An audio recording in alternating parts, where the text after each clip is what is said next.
Hello and welcome back to the channel. My name again is Jason. I'm a cartoonist, and one of the things I like to do in my spare time is I like to sort of customize and make G.I. Joe vehicles that I own my own. And I like to do that by just adding personal touches to them. So this is the G.I. Joe Vamp, of course. This is the desert colored one. And what I wanted to do on this particular vehicle, I didn't touch anything with like the sticker packages that were already on it. I left them exactly as they were. This was the Jeep that I picked up. I actually didn't own this one as a kid. This isn't the one I owned as a kid. I do have that one. I'll show that one to you next. This one I actually picked up at an auction. It was a estate auction, and I bought basically an entire fleet of G.I. Joe vehicles. I got a bunch of tanks and other vehicles. So I have many G.I. Joe Vamps. I have about 4 or 5 of them. So this one I decided I would just do a little bit of customization to it, really just because I thought it would be kind of interesting. So one of the first things I did is I put some backpacks. These are, again, I have many of these backpacks. I had painted them up to make them look a little bit more realistic, and then I made a canvas tent that has also been attached to the hood of the Jeep. And then I, of course, painted up the shovel on the roof, or on the hood. And that was just, again, a little touch to give it a little bit of realism. And on the inside, this is tough to show, I also did all of the speedometers and all of those sorts of things. I added a spare tire to the back of the Jeep, and I added a window on here as well. And I also painted the seats to be a brown leather. And my inspiration for that was the Jeep that I owned at the time.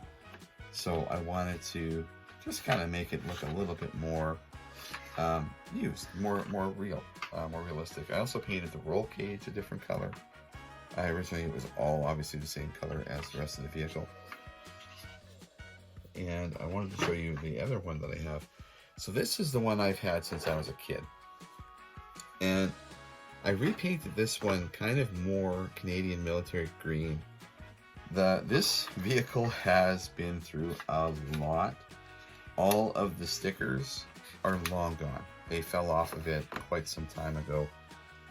And so what I did is because it was in such a shape, actually it was missing the 2 back wheels, and I replaced these with wheels from one of the broken vehicles that I got in the estate auction that I had participated in. And so what I did is I wanted to muddy the Jeep up. I wanted it to look like it had been through some battle, some muddy terrain, it had been off-road, it's been used, it's been a little beat up. And so I did do that. I put all the wheels.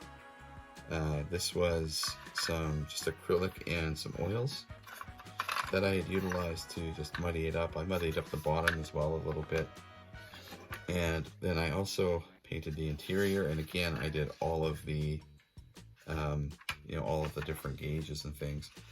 I also, on this one, did the back lights, and I did the oil can, and all I wanted to do was just to accentuate the spaces on it, the different parts of metal and things of that nature. The gun was also painted up a little bit. So that was basically it. So I've got a couple of different G.I. Joe Vamps here that I've sort of customized a little bit, and I like how they look when they're on display. This one here usually resides inside of the G.I. Joe Ace that I've got. The other one sits on a shelf behind my art studio here, and that's where I can kind of look up and see it, and it looks pretty cool. I have it sitting actually next to the bridge layer that I've also customized. I don't know if you've seen that video or not on the channel, but yeah, so that's one of the things that I've done with some of the G.I. Joe vehicles that I have. If you are interested in seeing more videos like this, let me know in the comments below. Remember to like, subscribe, share this video with your friends that are also into G.I. Joes and things of that nature. And until next time, take care.